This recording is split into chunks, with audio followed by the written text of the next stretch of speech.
नमस्कार दोस्तों, stock market studies में फिर से एक बार आपको बहुत बहुत दिल से स्वागत करता हूं। तो आज मैं फिर से आपके सामने कुछ इंपॉर्टेंट कंपनी का अपडेट शेयर करने वाला हूं।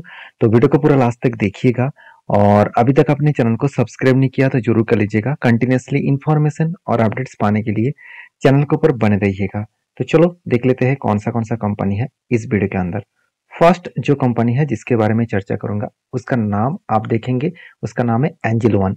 तो एंजल वन आप सभी जानते हैं एक ऐसी कंपनी है जिसके ऊपर हर किसी के फोकस होना चाहिए, क्योंकि कंपनी इंडिया के टॉप थ्री जितने सारे स्टॉक ब्रोकिंग कंपनी है उनमें से टॉप थ्री रैंकिंग में इसका नाम देखने को मिलता है।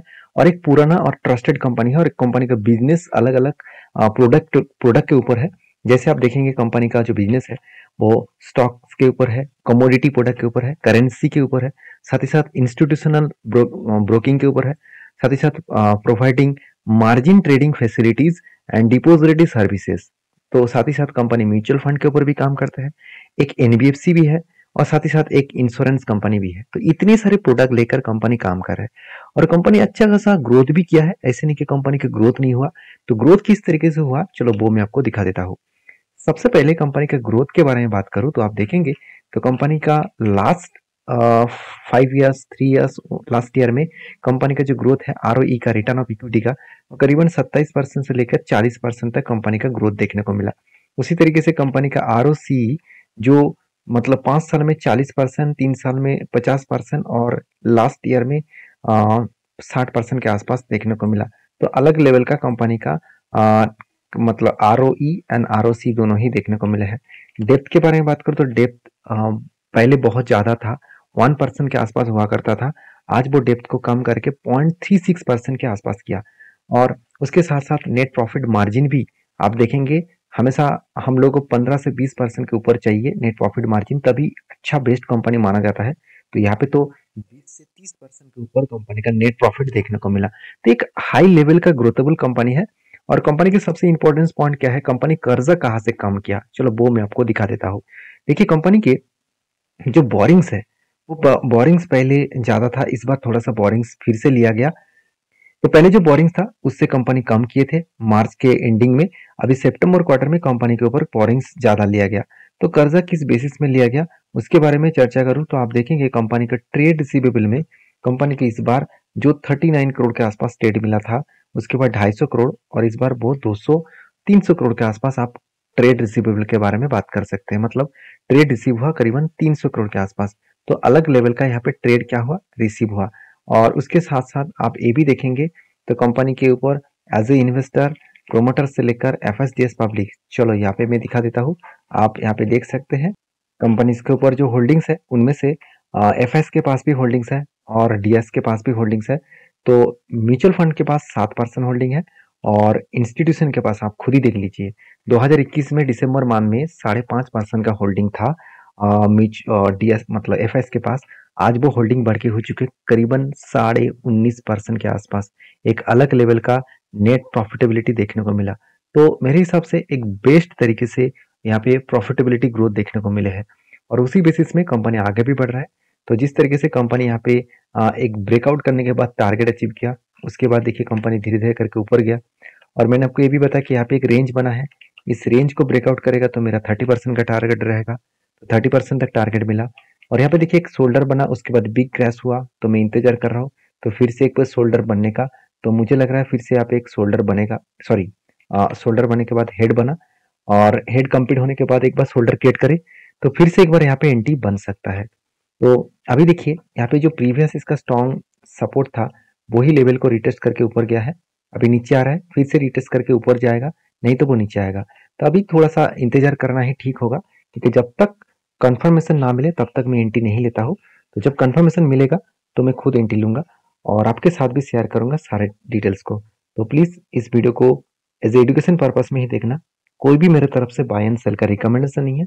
काम करना है तो सारी चीजों को रिसर्च करके स्टडी करके ही काम करना। नेक्स्ट जो कंपनी उसका नाम है 5 पैसा कैपिटल।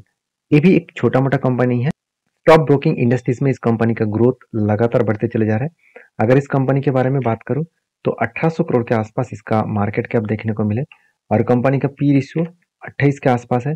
और कंपनी के आरओसी आरओई दोनों ही आपको एक एवरेज लेवल के आसपास दिखेगा। चलो वो भी मैं आपको यहाँ पे दिखा देता हूँ, कंपनी का मार्केट शेयर किसके ऊपर ज़्यादा है।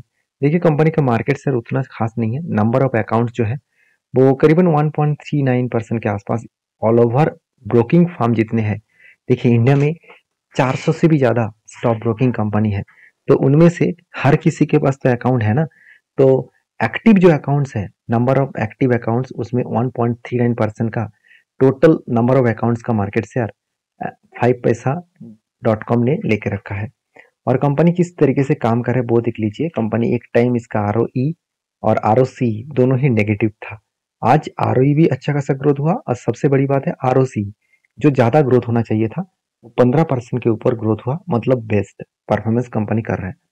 जिसका नेट प्रॉफिट नेगेटिव में था, आज वो लास्ट ईयर में कंपनी का पॉजिटिव देखने को मिला और डेप्थ एकदम ना के बराबर हो चुके हैं। जो पहले डेप्थ था वो 1.25% के आसपास था, अभी वो डेप्थ बहुत कम हुआ है। तो कहने का मतलब है कि कंपनी का जो परफॉर्मेंस है वो धीरे धीरे करके चेंज हुआ है।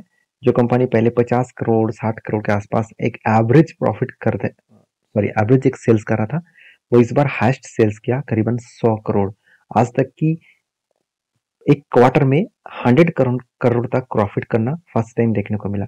और एक्सपेंस को कंट्रोल करने के बाद नेट प्रॉफिटेबिलिटी ग्रोथ को लगातार बढ़ता हुआ देखने को मिले। 11 करोड़ से 15 करोड़ तक इसका जर्नी देखने को मिला। तो मेरे हिसाब से बेस्ट तरीके से कंपनी के ऊपर यहाँ पे प्रॉफिटेबिलिटी ग्रोथ देखने को मिला है।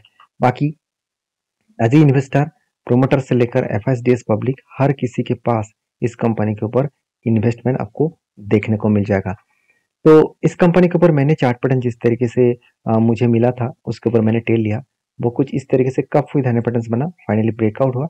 और ब्रेकआउट होने के बाद कंपनी देखिए एक तगड़ा यहाँ पे रॉकेट की तरह भागा था, उसके बाद रीबैक भी किया और इस लेवल को रिटेस्ट किया। हाँ, बहुत सारे लोग मुझे कमेंट्स किया कि क्या सर इतना बड़ा फॉल हो गया, क्या आप एग्जिट कर चुके हैं? बिल्कुल नहीं, मुझे तो अभी तक टारगेट नहीं मिला तो मैं एग्जिट क्यों करूँ। और मजेदार बात यही है कि यही तो पेशेंस है। तो पेशेंस जो लोग यहाँ पे दिखा पाएंगे उसी को टारगेट मिलेगा। जो लोगों को लग रहा होगा कि चलो इतना ऊपर गया था मैंने प्रॉफिट बुक नहीं कर पाए तो चलो मैं एग्जिट कर लेता हूँ, अगर इससे नीचे गए तो मुझे लॉस होगा, तो ऐसे सोचेंगे तो कभी भी आपको ट्रेड नहीं लेना चाहिए। मेरे हिसाब से आपको कोई भी स्टॉक फाइंड आउट भी नहीं करना चाहिए। मेरे हिसाब से इंडेक्स फंड नहीं तो आप म्यूचुअल फंड कर लीजिए, वहाँ पे शांति से बैठे रहेंगे तो आपको 12% का इंटरेस्ट रिटर्न मिल जाएगा। अगर आप ज़्यादा रिटर्न पाना चाहते हैं तो सारी चीज़ों को सीख कर करिए, क्योंकि जो मेरा टारगेट है वो कोई छोटा मोटा टारगेट नहीं है, 50%। और मुझे लगता है कि इस कंपनी 1 साल के अंदर अंदर वो टारगेट को अचीव कर पाएंगे। सोचिए 1 साल में अगर टारगेट अचीव हुआ तो 50% का टारगेट मैं छोड़ ही देता हूँ, 1 साल नहीं 1.5 साल में मिले तो भी मुझे एवरेज 30% के ऊपर रिटर्न मिलने का चांसेस रहेगा। तो बाकी हर किसी का अलग अलग ओपिनियन है, हर किसी का अलग अलग डिसीजन है, उस डिसीजन के बेसिस में काम करिए। मेरे कोई डिसीजन आपके साथ में शेयर नहीं कर रहा हूँ, मेरे जिस पॉइंट ऑफ व्यू से मैं काम करता हूँ उसी पॉइंट्स को मैं आपके साथ शेयर कर रहा हूँ। तो नेक्स्ट जो कंपनी उसका नाम है आरती ड्रग्स।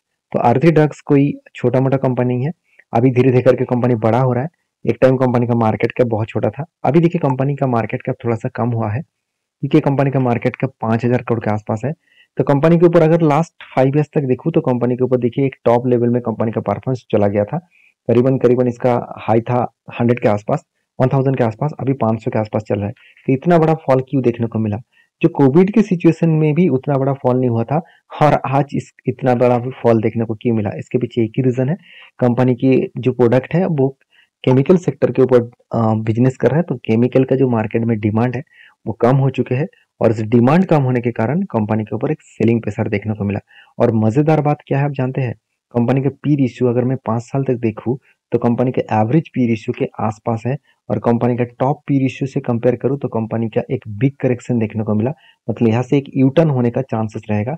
और एक इंपॉर्टेंस पॉइंट मैं आपके साथ जरूर शेयर करूंगा, वो है प्राइस टू बुक वैल्यू, जो आज तक की लोएस्ट सिचुएशन में देखने को मिला। लास्ट 5 ईयर्स में इसका एवरेज है 4.4, और अभी उसी लेवल में कंपनी काम कर रहा है। अगर टॉप लेवल तक देखूं तो इसका पी रेशियो जो सॉरी इसका book earning to sorry price to book value जो है वो 12 के आसपास देखने को मिला है। तो सोचिए 4 से अगर 12 तक जाएगा तो ऑलमोस्ट 3 गुना फंड आपको रिटर्न देने का कैपेबिलिटी रखेंगे। तो 3 गुना छोड़ दीजिए, फंड डबल भी हो गया तो भी बड़ी बात है। तो मैं इस कंपनी के ऊपर बुलिश इसीलिए फील करता हूँ। साथ ही साथ इस कंपनी का जो परफॉर्मेंस है आप देखेंगे तो आप कहेंगे सर कंपनी में तो सेल्स कम हो गया, ठीक है कंपनी का सेल्स कम हुआ, 626 करोड़ से 538 करोड़ के सेल्स देखने को मिला, मगर इस बार कंपनी का नेट प्रॉफिट 37 करोड़ से 32 करोड़ बना। तो कंपनी के सेल्स में कुछ करेक्शन ऑब्वियसली, अभी भी सेल्स का मतलब प्रॉफिटेबिलिटी जो ग्रोथ है वो थोड़ा सा कम हुआ है। मेरे हिसाब से प्रॉफिटेबिलिटी ग्रोथ और भी बढ़ने का चांसेस रहेगा जब केमिकल सेक्टर का जो डिमांड है और भी ज्यादा बढ़ेंगे। तो बाकी आपकी क्या ओपिनियन है जरूर मुझे कमेंट्स करके बताना। तो नेक्स्ट जो कंपनी है, सॉरी इसका चार्ट पैटर्न तो दिखाना ही भूल गया, पहले चार्ट पैटर्न दिखा दूं। तो आरती ड्रग्स के ऊपर देखिए मैं एक बहुत बड़ा एंट्री लेने वाला हूँ। इसके ऊपर यहाँ पे एक शोल्डर कम हेड कम शोल्डर बनने जा रहा है। तो इस लेवल को अगर ब्रेकआउट करेगा तो एक बड़ा सा एंट्री बनने वाला है, और मेरे हिसाब से इस एंट्री लेवल अगर बने तो एक बिग टारगेट यहाँ पे अचीव हो सकते हैं, और बिग टारगेट बने तो लंबा जर्नी भी यहाँ पे बन सकते हैं। बाकी आपकी क्या ओपिनियन है जरूर मुझे कमेंट्स करना। नेक्स्ट जो कंपनी है उसके बारे में बात करूँ, उसका नाम है फीएम इंडस्ट्रीज लिमिटेड।